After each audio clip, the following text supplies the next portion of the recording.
I've seen a fair amount of OVAs as well from the time and the time before. Mm-hmm. And there are OVAs that have shit that is as bad or worse, I'd argue, but maybe because the world or the story isn't as compelling, it's not discussed as much, I feel like. Potentially. I don't know. I feel like, okay, I've seen a lot of like 80s and 90s OVAs. A lot of it is just like the most, whatever kind of like shows that are very forgettable. Yeah. But the ones that are memorable, like for instance, Genocyber or like Violence Jack or any of those, they kind of almost overdo the violence and the sexual themes to the point where you can't really take it as seriously as, say, something like Kite. Yeah. Whereas like Kite uses gore and sexual themes, yes, in very egregious, over-the-top ways, but because there is a plot there and there are characters there that are very dark but also work really well with the dark themes, you take it a little more seriously. So when you come across these controversial scenes, as you said, if you feel more disgusted watching it. Yeah, like the scene at the end of like the second episode, which is essentially just fucking NTR. Yeah. It is NTR, and goddamn does it go on for an uncomfortably long time. Oh yeah. Right? Yeah. So like to set the scene, it is after they have Sawa and Oberi have just had this assassination attempt on the corrupt cop. So the corrupt cop basically just assaults Sawa while pinning Oberi down. That's it. You've seen it in hentai before. It's not my thing, but it's some people's thing. Yeah. But watching it this time, I've just felt genuinely like disturbed by it. Yeah. And there was this point where I thought something happened because I thought what happened was right in the middle. They just fucking popped Oberi. Yeah. Because like there was this like blood splatter, and I'm just like, they didn't. And genuinely, I was like, when I thought that happened, I was genuinely just like, damn, I'm like fucked up right now. That genuinely, that scene fucked me up. Yeah. And then they were like, oh, we're gonna kill him back. We're gonna kill him And I was later. like, oh my god, thank God, because the way they implied that was just, damn, these are some dark fucking emotions that I'm feeling right now. So there is an argument that yes, some of these scenes do make you feel genuine emotions more than just the kind of sexual kinds. I mean, there's a lot of disgust. There is a lot of disgust. There's a lot of disgust. Like, I think that's a fair way to describe the show at times. But I think it would be hard to say that it's not gratuitous, Oh, yeah. Because like the most recent example I can think of someone of a series that's like handled it very tastefully, despite how dark the themes were, was Gachiakta. I don't know if you're like caught up to Gachiakta, but there is an arc recently where a girl goes through something similar. Oh, yeah. And this is a fucking shonen action show, And I did not know that. Yeah. And the way they depict that in the anime, it was heavily implied, but it was basically they showed what she was going through, basically being groomed by this older man and, having to do things. And it was like her memories of it through like a child picture book. Yeah. Which almost like, that was like even more disturbing. Even more, yeah. Because I'm just like, oh my god, this is really, oh shit, this is fucking me up right now. Yeah. But that's like a very thoughtful way of showing that kind of story arc without needing to show it. You know what I mean? But like that's totally. I think that's like a super valid criticism of like, there are so many ways you can tell this in the story without having to show it. For sure. And especially when it goes on for like 5 minutes, you're like, this is egregious. But it's interesting that it is still on so many platforms and that they made a movie and like it's so clearly it was banned in some capacity, but not to the extent that it was untouchable for whatever reason. Yeah, I mean, there very is something very unique about the vibe of the world and the whole world building itself. There's like no hope. There's hope. Absolutely no hope. There's zero hope in the story. When Oberi got popped, I was like, yeah, makes sense. It would feel wrong for there to be a happy ending in this world. And like his other infamous work, Mezzo Forte, was something I discovered.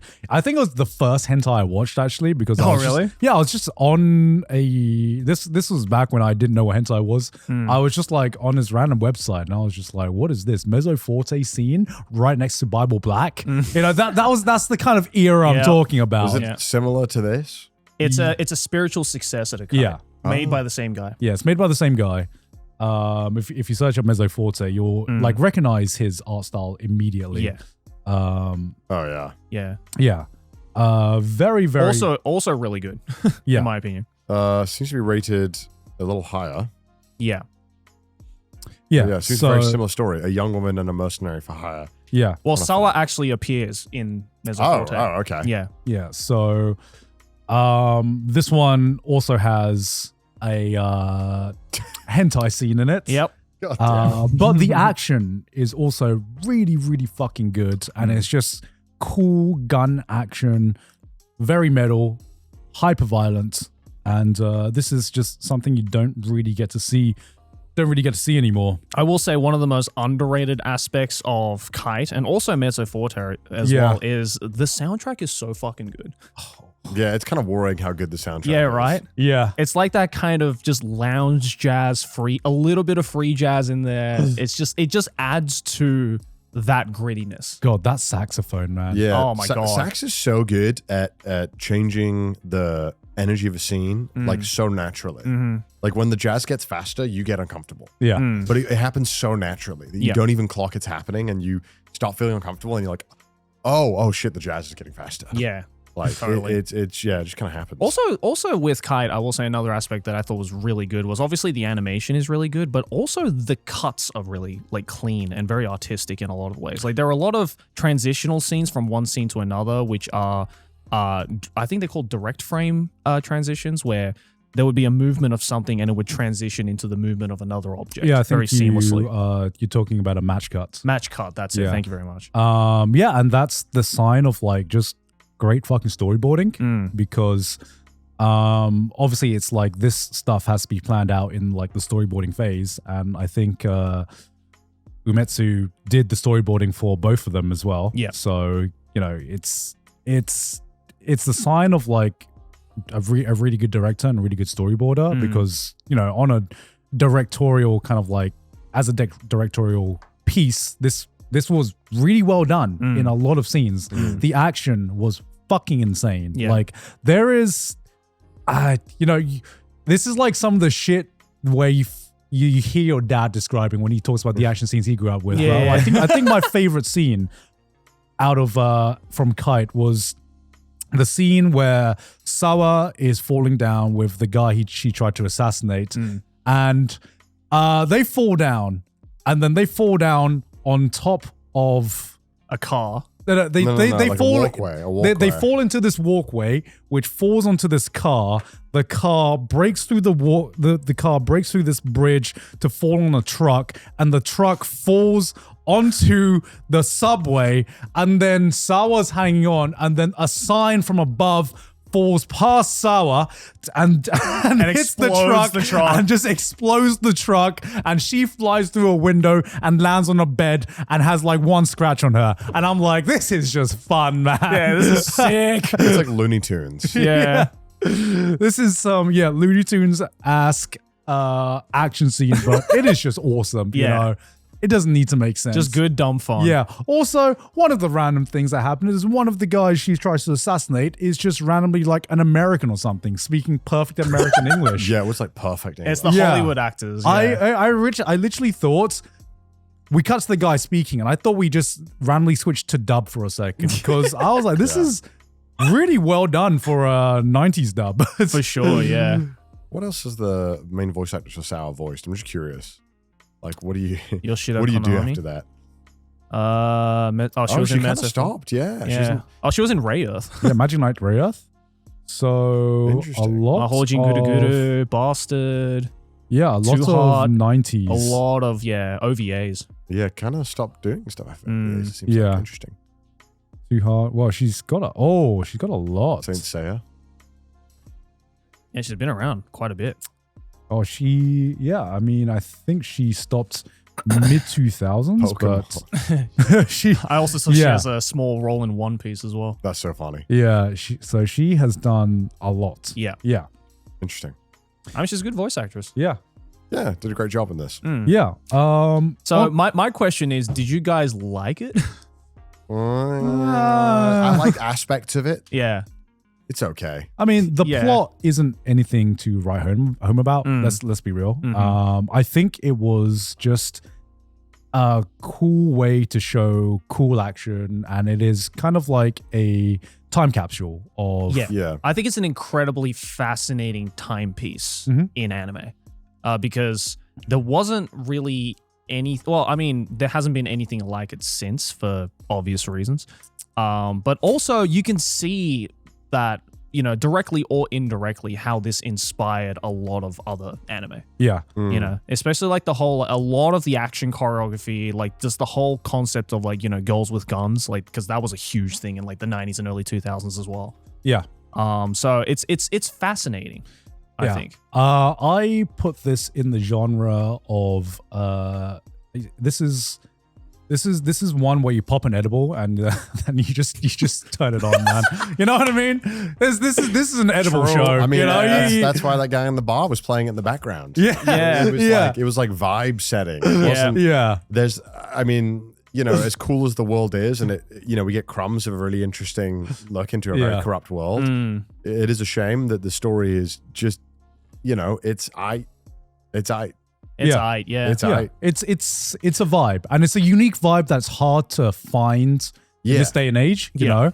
And if you're sick of like modern anime feeling, just watch this. Which is all the more reason why I want to check out Virgin Punk, because it's essentially just the modern day interpretation of this vibe and this world. It would be cool to see how it compares. I do want to watch it. Actually, I think I read about this. You can fact check me, Kai, but I think that Virgin Punk is actually drawn with traditional cell animation, but they put it through the composition is put through modern computers, right? So the computers are is it? I don't know if it is. Well, internet, you can fact check me on this. Is it just one episode? Or it is just one episode. It's a 35-minute movie. Why do you say that there's present, like it's still ongoing? Because I think it's multiple parts. Because I think it's released kind of similar to like an OVA. You know, an OVA. Wonder if that'll work in this day and age. Yeah, it's going to be interesting. Yeah, but it is Mezzo who directed this one as well, and it's his first one for a very, very long time. But yeah, I really wanted to watch this as well, just to see. I unfortunately missed it in cinemas. It was in cinemas? Yeah, it was in cinemas. Damn, they do 30-minute showings? Yeah. The ads must have been longer. But, I mean, I feel like just because you can't get away with DVDs nowadays, Blu-rays nowadays, exactly. This is kind of what they have to do. Because I think it aired with a documentary. Okay. So basically just basically what I did with Bond, basically. Matt Shelley of the Japan Times says Clockwork Girls is exactly what you'd expect, considering Umetsu's past work. That's all I need to hear, baby. Yeah. Hell yeah. Well, I'm glad you guys got to experience it, because, you know, this is a hard one to recommend to the average anime fans.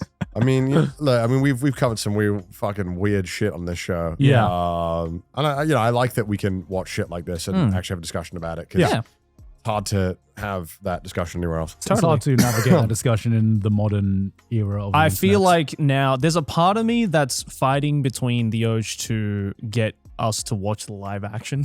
Oh my God. I'd rather watch the fucking Mezzo or whatever the fuck. Mezzo Forte? Mezzo. I mean, who knows? Maybe the Patreon can pick. I just have like one criticism, right?